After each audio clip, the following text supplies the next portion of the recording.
अस्सलामुअलैकुम।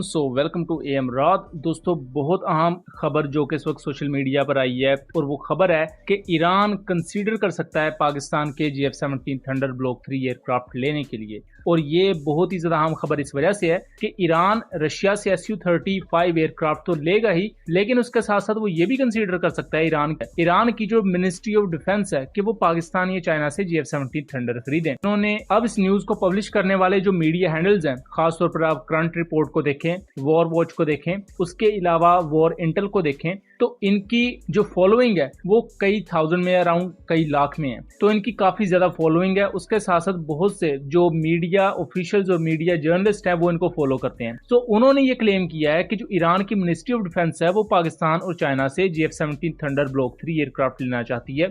उसके साथ साथ वो advance Chinese air to air missiles भी चाहते हैं, जैसा कि PL-12 और PL-15। और ये खबर उस वक्त सामने आई है जब पाकिस्तानी प्राइम मिनिस्टर कुछ ही दिनों में ईरान का एक ऑफिशियल दौरा करेंगे। इसके साथ साथ ये भी हम डिस्कस करेंगे कि बेसिकली ईरान पर तो पाबंदियां लगी हुई हैं, तो उस तमाम चीजों के चलते होगा क्या और अमेरिका और पाकिस्तान के ताल्लुकात पर इसका क्या असर पड़ेगा। तो दोस्तों, यहाँ मैं सबसे पहले बता दूं कि GF-17 थंडर ब्लॉक 3 को इस वक्त एवेल्युएट किया जा रहा है और ये चीजें अभी अनकन्फर्म्ड हैं, ये कहीं भी कंफर्म्ड सोर्सेज से चीज नहीं आई। दूसरा, इन सोर्सेज के मुताबिक ईरान GF-17 थंडर ब्लॉक 3 को दो वजह से चूज कर रहा है। पहला तो ईरान के पास चूंकि बहुत ही ज्यादा पुराने एयरक्राफ्ट हैं इस वक्त और बहुत ज्यादा तादाद में जहाज मौजूद है, तो उनको सिर्फ Su-35 ही रिप्लेस नहीं कर सकता, तो क्योंकि Su-35 ट्विन इंजन एयरक्राफ्ट है और उसके साथ साथ काफी महंगा एयरक्राफ्ट है अपनी फ्लाइट पर आर कॉस्ट के हवाले से और मेंटेनेंस के हवाले से। तो ईरान इस वक्त सस्ता और नेक्स्ट जनरेशन का एयरक्राफ्ट ढूंढ रहा है, जिसके लिए शायद GF-17 थंडर को भी वो इवेल्युएट कर रहे हों। उसके साथ साथ रशिया से जो वेपन्स लिए जाते हैं उनमें एक मसला आता है कि रशिया सस्टेनेबल नहीं है सप्लाई चेन के मामले में, यानी कि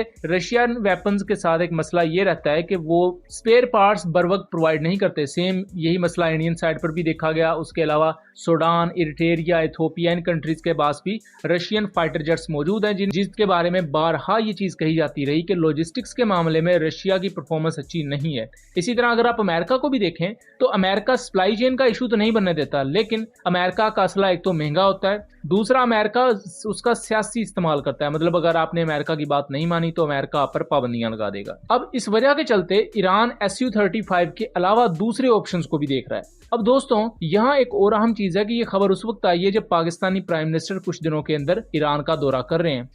यहाँ उस हवाले से भी चहमगोइयां हो रही हैं कि क्या पाकिस्तान भी इस चीज को लेकर थोड़ा सा फर्दर पुश करेगा ईरान को, ताकि ईरान फॉर्मली GF-17 ब्लॉक 3 में इंटरेस्ट शो करे। इसके साथ साथ बहुत से इंटरनेशनल एनालिस्ट इस चीज को भी क्लेम करते हैं कि जब से ईरान के नए सदर मुंतखब हुए हैं पाजिशकियान, वो बहुत ज्यादा मॉडरेट समझे जाते हैं अपनी आइडियोलॉजी को लेकर, और उन्होंने सदर बनने के बाद ये वाजे कहा कि वो मगरबी कंट्रीज को भी ऑन बोर्ड लेंगे। अमेरिका और जितने भी दुनिया के कंट्रीज हैं वो सब के साथ ईरान के अच्छे ताल्लुकात इस्तवार करने में मददगार साबित होंगे, और अपनी इस मॉडरेट आइडियोलॉजी की वजह से दुनिया में बहुत से जो इंटरनेशनल माहिरीन है वो उन्हें आइडियलाइज कर रहे हैं कि ईरान को दोबारा से उस पर पाबंदियां खत्म करके एक नॉर्मल कंट्री या एक नॉर्मल रूट की तरफ उसे लेकर जा सकते हैं पाजिशकियान। और अगर पाजिशकियान अपनी इस आइडियोलॉजी को आगे लेकर चलते हैं तो यहाँ GF-17 थंडर ब्लॉक 3 की डील या उसकी एक्विजिशन फ्यूचर में हमें नजर आ सकती है, और इस खित्ते में ये बहुत ही ज्यादा बड़ी अचीवमेंट होगी पाकिस्तान और चाइना की। और उसके साथ साथ यह चाइना को मेन लीड करना पड़ेगा, जैसे चाइना ने अर्जेंटीना के मामले में लीड किया था, जबकि इराक, अजरबैजान के मामले में पाकिस्तान ने तमाम डील को हैंडल किया था। चाइना यहाँ इस वजह से ज्यादा अहम होगा क्योंकि यहाँ स्टेक्स जरा हाई हैं, क्योंकि ईरान के मामले में डायरेक्टली अमेरिका कन्फ्रंट करेगा